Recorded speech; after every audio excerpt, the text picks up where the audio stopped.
Սուրբ Աննա եկեղեցում տեղի ունեցած միջադեպից հետո 18-ամյա աշակերտը կալանավորվել է 2 ամսով։ Կարծում եք ճիշտ է նման որոշում կայացնելը։ Արդարացված չի եւ ինչու կայացվեց դժվարանում եմ ասել, որովհետեւ այդ կայացնող ուղիղի մեջ մտնելը դժվար է։ Անհույս է որևէ կարծիք հայտնել։ Վատ բան է կատարվել եւ վատ որոշում են կայացրել։ Չի կարելի երիտասարդին մանավանդ գերազանց սովորող փակել փակի տակ։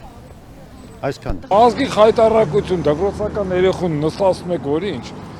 Ոչ խուլիգանություն արել, ոչ կուղվի, ինչ արել որ ուղվի, չեմ հասկանում։ Եվ քրեակատարողական տանելու ճանապարհին գիտակցությունը կորցրել է։ Դա ինչ կլինի, նորմալ մարդը չգիտեմ ինչ կլինի։ Պրոստը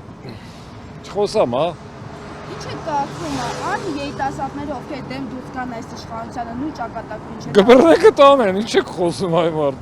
Ես որ ինձ թվում է հեշտ պետք է շի, ինչ է, միշտ հարցնելուց խոսում եմ, այնց է կբռնեն կտանեն։ Երևի հերթական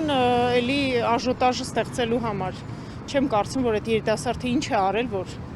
ուղղակի էլի մարդիկ պիտի խոսան, ինչ որ շեղելու, ինչ որ մի իրավիճակ է։ Քրեակատարողական հիմնարկ ճանապարհին ինքնազգացողությունը տղայի վատացել է։ Սարսափել է, ինչ ասեմ։ Ինչ է կարծում, սա նախադեպ չէ, երբ որ երիտասարդները ովքեր դեմ դուրս գան Նիկոլ Փաշինյանին նույն ճակատագրին կարժանանան։ Չեմ կարող ասել, բայց լավ կլինի, որ երիտասարդները աղմկեն ու չլռեն։ Անկախ ամեն ինչից Սուրբ Աննա եկեղեցում տեղի ունեցածը դա չարիք էր մեր ազգի համար։ Դա չպետք է լինի այդպես բան, էլի։ Մի աշակերտ կլինի, թե ով կլինի, մարդ իրավունք չունի, էլի, Աստծո տունը վերածի ինչ-որ մի հատ քարոզարշավի կամ եսի ինչ, էլի։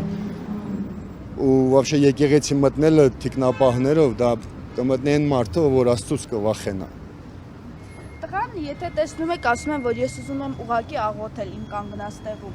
Ձեր կարծիքով սխալ է տղայի աշակերտի պահվածքը։ Գիտեք ոնց, մարդ, ով որ աղոթում է, մարդիկ աղոթում էին, ինքը մտավ ընդեղ, ինչքան ես գիտեի, ոչ մեկ տեղյակ չէր, չէ՞ որ իր այցի մասին։ Խնդիր չկա, էլի երկրի վարչապետը ցանկացել է գա, ինքը չպետք է տեղյակ πάρի ինչ-որ մեկին, բայց իր ներկայությունը ապահովող մարդիկ պետք է գոնե հեռու կանգնեին։ Եկեղեցու մեջ ինքը ումից պետք է վախենար։ Այդ առաջինը, երկրորդը այնտեղ շատ լավ եղավ, որ բանը չհասավ, էլի դաժան բան, որտեղ իր ախրանիկները իրանք պարտավոր են պաշտպանել, ով էլ անկախ ամեն ինչից ուզում ալինի, կարող է անարունալի դեպք լիներ։ Բայց եկեղեցու մեջ մարդ ծեծելը, մարդ խփելը դա չարիք է մեր ազգի համար։ Դա այնքան դաժան բան է, որ պատկերացրեք առաջի քրիստոնյա ազգի համար առաջինը հարձակում կատարվի եկեղեցու վրա ու մտնես եկեղեցից էլ խրանիցելներով ինչի մասին է, էլի խոսքը։ Իհարկե սխալ էր։ Առհասարակ այս երկրում ճիշտ բան չկա։ Ահա որ վիճակում է ժողովուրդը ու ահա որ զայրացած Նիկոլ Փաշինյանի նման գործողություններից, որոնք հակասում են բոլոր գործողությունները Հայաստանի սահմանադրության եւ օրենքներին, անգամ նորմատիվ ակտերին։ Ահա որ է։ Ժողովուրդը չեք տեսնում, ժպիտ չկա երեսներին։ Այս մղձավանջի վերջին են սպասում բոլորը։ Տեսնենք հունվարի ասում, հունիսի 7-ից հետո ինչ կլինի։ Դա կազմակերպված էր, նա մտնում էր մի հատ երիտասարդի, որտես գլխի բան բերեր։ Էդի կլնելու է հələ,